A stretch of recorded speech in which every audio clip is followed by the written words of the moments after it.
Okay, so what I want to talk about in this lesson is the idea of balancing chemical equations. Or the balanced chemical equation.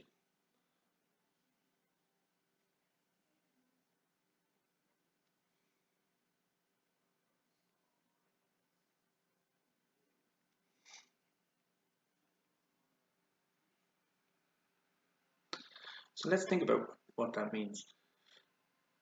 So if we think about a balance, for example, we might think about something like this. Okay, there's a balance. Imagine we have something like this.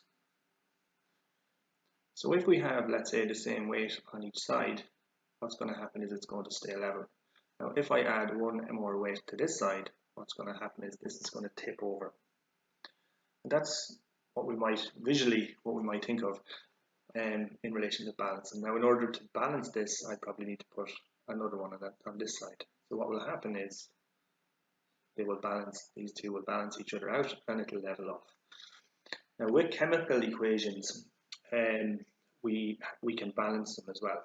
So let's think about this chemical equation. So if we have magnesium and oxygen, and if we have some heat,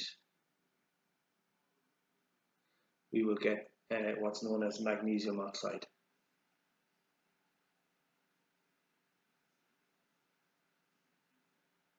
Okay, so if we remember, this here is what's known as a word equation. Okay, so it's known as a word equation. Now what we can do is we can use the information that's on the periodic table for these elements. So what we could write it as, we could use the chemical symbol. So we could say magnesium, Mg. So this is its chemical symbol, plus oxygen, O2. So notice oxygen exists in the air as it exists in a pair. So you have an oxygen atom bonded to another oxygen atom like this. And these will react.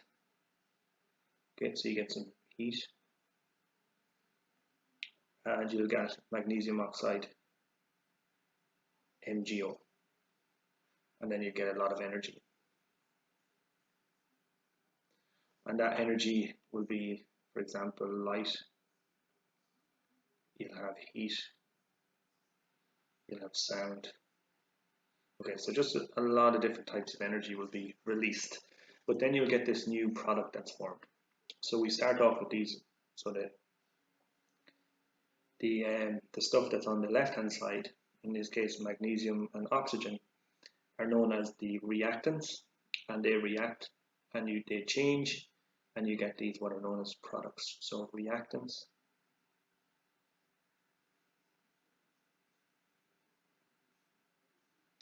and products. And then I guess within this space, this is where the change happens, or the change occurs. So they change from this to this. Now, what you'll notice here is that, so let's say if we represent these, let's say I represent magnesium as a blue particle like that. So imagine that's a magnesium atom. And we represent oxygen as two red particles joined together like this. So each red particle is an oxygen atom. So what happens is this magnesium atom comes into contact with these two oxygen atoms. You get this change process that happens, and then what happens is you have one magnesium atom connected to one oxygen atom connected to one magnesium atom, like so, and then you get all this energy. Okay, and we'll just represent this like this. Okay, I'm not too concerned about the energy, but what we have here, so if we notice, so what's actually happened here? So we started off with one magnesium on the left-hand side. We ended up with one magnesium on the right-hand side.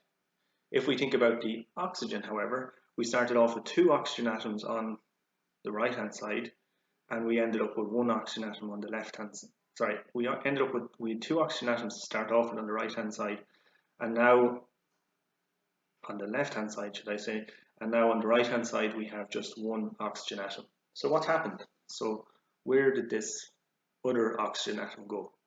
So it didn't just disappear. So one thing in relation to matter, it doesn't just disappear. So another way to kind of think about this is if we go back up here to our balance, and let's just rub all this out.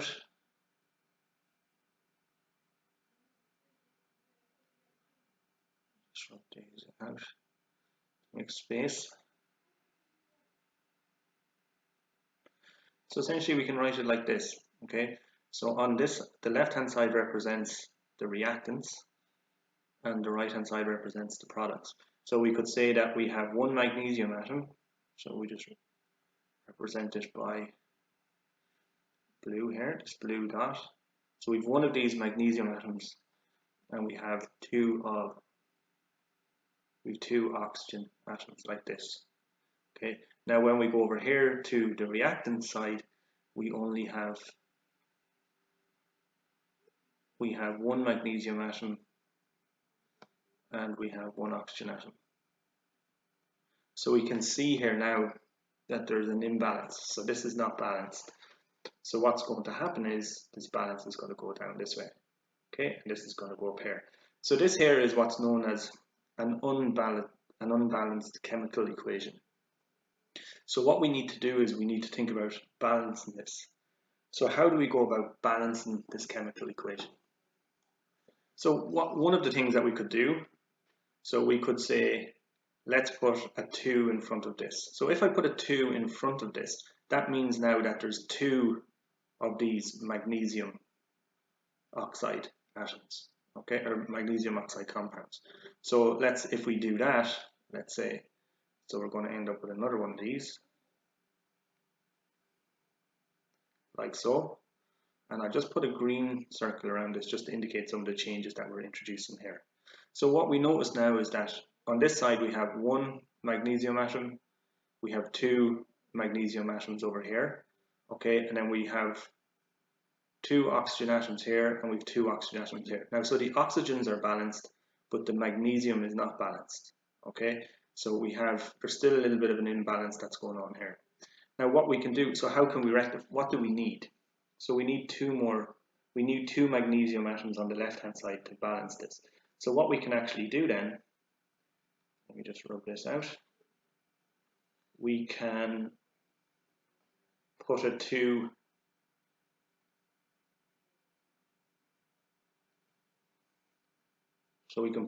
here in front of the magnesium. So what that means now is that means that we have 2 magnesium atoms over here on the reactant side. So I can write it like this. And again, I'll just draw a green box around just where we've introduced the change here. So essentially what we've done is we've changed, sorry about that. So we've changed this around to see if we have a balance. So if we have a look now, we have 1, 2 magnesium atoms on the left hand side. We have 1, 2 magnesium atoms on the right hand side. Remember, the magnesium atoms are represented by the blue dots. We have 1, 2 oxygen atoms on the left hand side. We have 1, 2 oxygen atoms on the right hand side. Okay, so now we can see that the number of atoms of oxygen and the number of atoms of magnesium that we started off with matches the number of oxygen and the number of magnesium atoms that we end up with after the reaction has occurred. And we can represent this here on our diagram. So what we need is we need actually 2 magnesium atoms on the left hand side. We need 2 magnesium atoms on the right hand side. And then we also need 2 oxygen atoms. Okay, so remember, this 2 in front of this means that there's 2 magnesium oxide compounds, but that means so each one has 1 magnesium and 1 oxygen, so in total we have 2 oxygen. So what's happened now is this is balanced. So it's a balanced chemical equation, and that's what we mean by a balanced chemical equation. So we know that if we go right down to it, we know that we need 2 magnesium atoms for every 2 oxygen atoms that we have to give us 2 magnesium oxide compounds.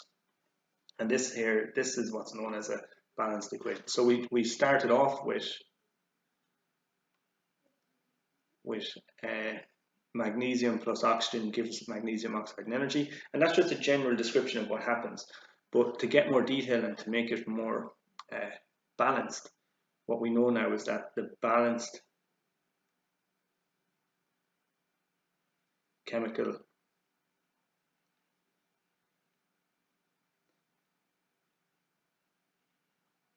is the balanced chemical equation is as follows. So you need 2 magnesium atoms plus 2 oxygen atoms, or 1 oxygen molecule will give you, and so we need heat.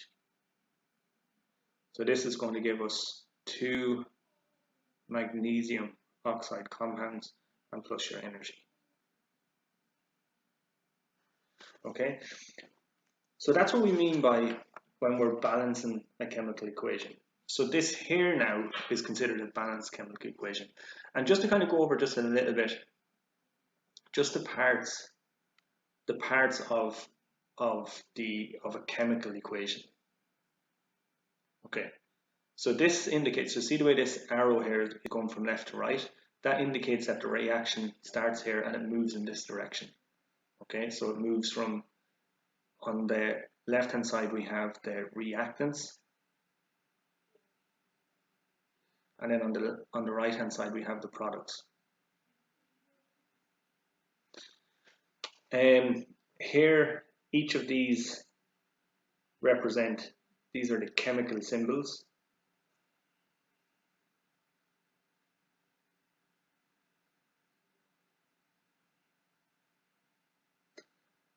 of the elements from the periodic table.